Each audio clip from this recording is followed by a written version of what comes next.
কোরআন কিভাবে প্রিজার্ভ করতো। উটের হাড়ের উপরে হচ্ছে গিয়ে কোরআন লেখা রয়েছে। একটা জিনিস একটু এখানে দেখাতে চাচ্ছি, সেটা হচ্ছে গিয়ে যে এই বাস্কেটটা 100 বছর আগে কিভাবে লিখতো। আসসালামু আলাইকুম রহমতুল্লাহ, সম্মানিত দর্শক শ্রোতা, আজকে আমরা মসজিদে নববীর দক্ষিণ সাইডে রয়েছি এবং আজকে আপনাদেরকে আমরা একটা হিডেন জেম দেখাতে নিয়ে যাব। বর্তমানে আমরা গেট নম্বর 369-এর সামনে দাঁড়িয়ে আছি। এখান থেকে যদি আমরা একটু আগে বাড়ি তাহলে বেসমেন্টে যাওয়ার একটা সিঁড়ি রয়েছে, আসেন আমরা ওখানে যাচ্ছি।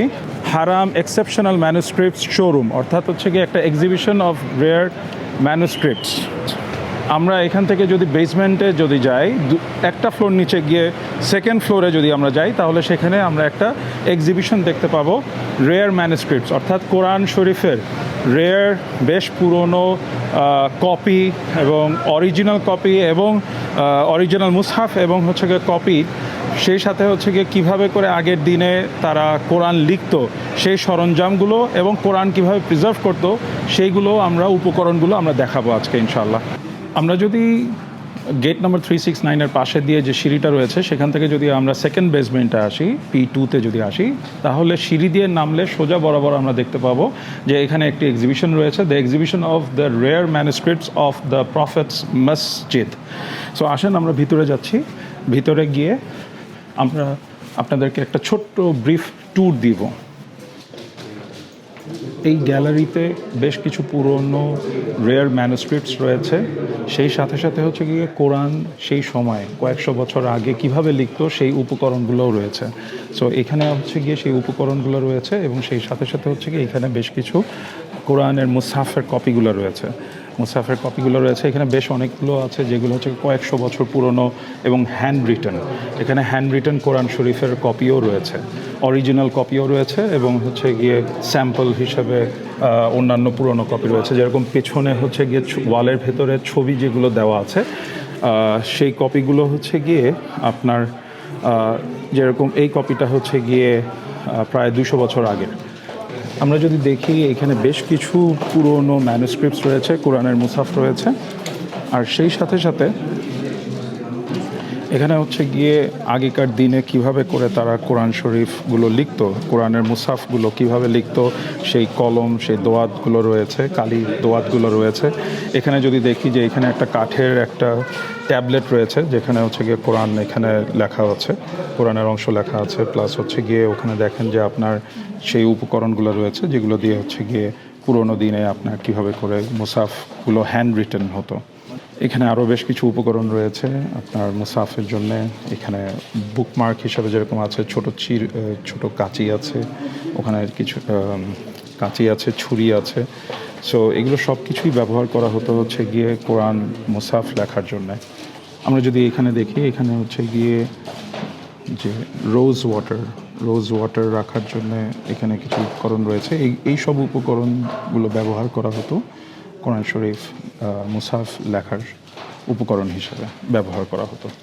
পিছনে এখানে দেখা যাচ্ছে যে সেই বিখ্যাত ওসমান রাদিয়াল্লাহু আনহুর মুসহাফের একটি কপি এখানে রয়েছে।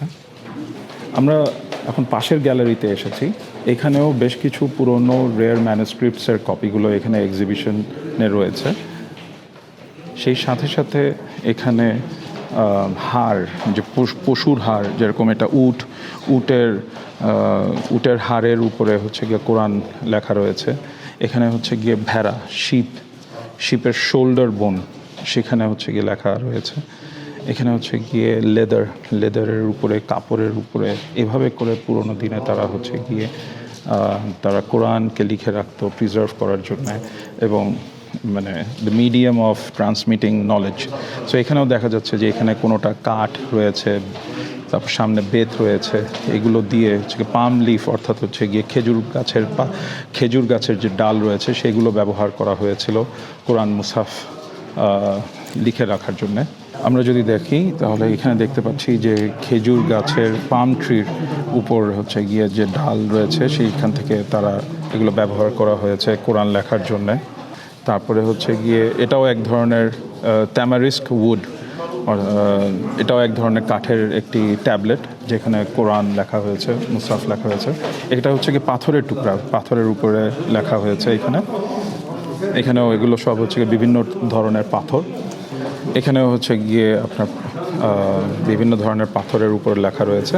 তবে ইন্টারেস্টিং একটা জিনিস একটু এখানে দেখাতে চাচ্ছি, সেটা হচ্ছে গিয়ে যে এই বাস্কেটটা হচ্ছে গিয়ে বেতের দিয়ে বানানো, বেতের দিয়ে তারপরে হচ্ছে গিয়ে সেখানে কাপড় এবং হচ্ছে গিয়ে লেদার এগুলো দিয়ে প্যাডেড উইথ ক্লথস এবং মানে কাপড় দিয়ে মোড়ানো এবং ভেতরে হচ্ছে গিয়ে লেদার, তার উপরে কাপড় এবং ভেতরে হচ্ছে গিয়ে বেত দিয়ে একটি বানানো একটি বাস্কেট। এই বাস্কেটটা হচ্ছে গিয়ে ব্যবহার করা হতো বইকে প্রিজার্ভ করার জন্যে তারা হচ্ছে গিয়ে এই বাস্কেটটি ব্যবহার করা হতো। অর্থাৎ এখানে যেটা বলতে চাচ্ছি যে আপনার কয়েকশো বছর আগে নলেজ ট্রান্সমিশনের জন্যে তারা কতটাই না কষ্ট করতো, কতটাই না স্যাক্রিফাইস করতো। এবং আজকাল আমরা সোশ্যাল মিডিয়ার মাধ্যমে, ইন্টারনেটের মাধ্যমে আমরা খুব সহজেই আলহামদুলিল্লাহ নলেজ ট্রান্সমিট করতে পারছি, শিখতে পারছি, কোনো নতুন অনেক ইনফরমেশন জানতে পারছি। কিন্তু সেই সময়কার তারা কতটা কষ্ট করেছে, আমাদের আগের জেনারেশনরা যারা হচ্ছে গিয়ে এত কষ্ট করে নলেজকে তারা প্রিজার্ভ করেছে এবং নলেজকে প্রিজার্ভ করেই তারা হচ্ছে গিয়ে they pass down to the next generation. So এখান থেকে বোঝা যায় যে তাদের স্যাক্রিফাইস এবং তাদের এফর্ট কতটুকুন ছিল এবং তারা নলেজকে তারা হচ্ছে গিয়ে সেই গুরুত্বটা দিয়েছে, ইম্পর্টেন্স দিয়েছে, যে তারা তাদের লাইফকেও এখানে স্যাক্রিফাইস করে দিয়েছে জাস্ট টু ট্রান্সমিট নলেজ। যারাই এখন মদিনাতে আছেন তারা সবাই সুযোগ পেলে আপনারা এই মিউজিয়ামে আসবেন, এসে ভিজিট করে যাবেন ইনশাআল্লাহ। Thank you. আসসালামু আলাইকুম ওয়া রাহমাতুল্লাহি ওয়া বারাকাতুহু।